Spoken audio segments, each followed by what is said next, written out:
토목의 변.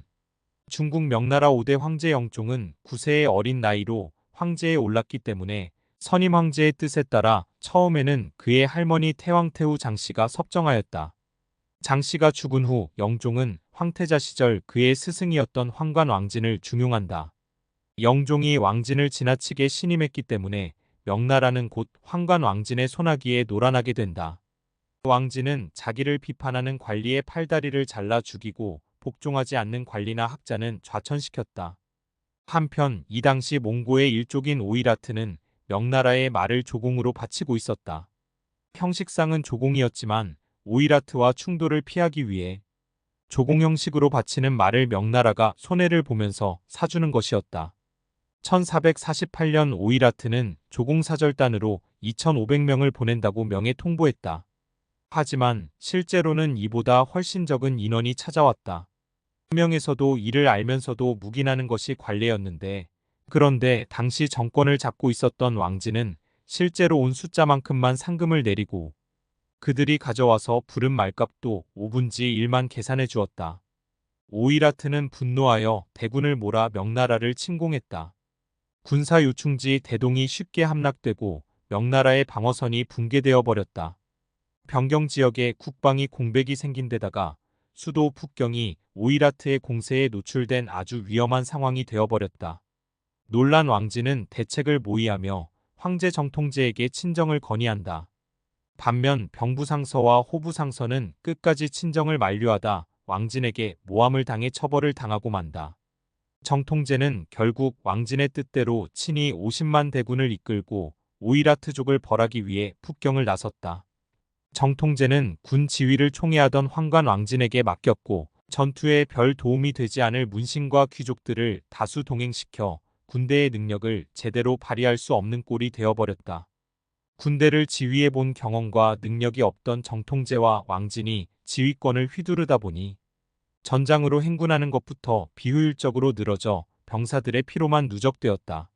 왕진이 무리하게 출격시킨 호위 부대가 에센이 이끄는 오이라트 군에 처참하게 박살나버렸고, 이 참담한 모습을 현장에서 목격한 왕진이 겁을 먹고 황제에게 철수를 건의한다.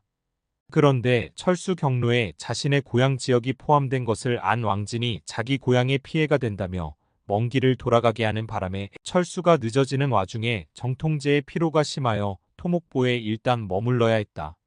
주변에는 추격해온 에센의 오이라트 군이 있었지만 50만 대군을 쉽게 공격해오리라고는 아무도 예상하지 못했다.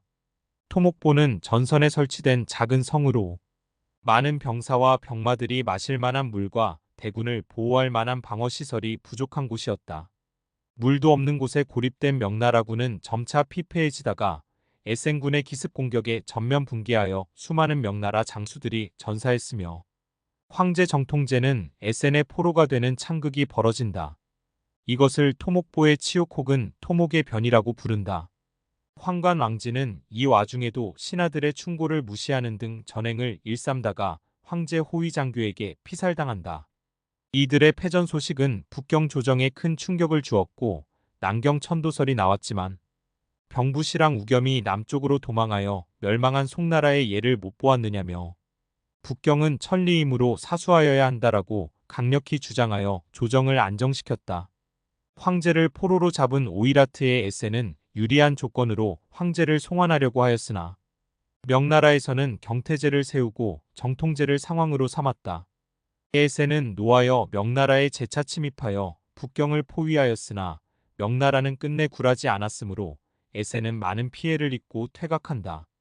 에센은 조공무역과 교역의 활성화를 원했기 때문에 정통제를 살해하지 않았다.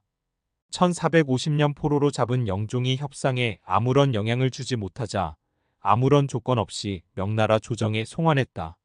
하지만 이미 이복 동생인 경태제 대종이 즉위하여 황제가 되었으므로 정통제 영종은 태상왕이 되어 궁에 유폐되었다가 경태제가 죽자 다시 복이 된다.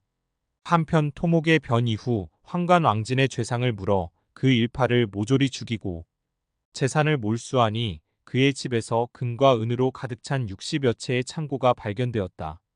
1453년 직접 데칸의 자리에 오른 에센은 최초로 칭기즈칸 가게가 아닌 오이라트 계통의 칸이 되었으나 몽골의 귀족들은 에센을 대칸으로 인정하지 않았다. 에센은 여러 반란을 겪던 중 자객에게 암살당한다.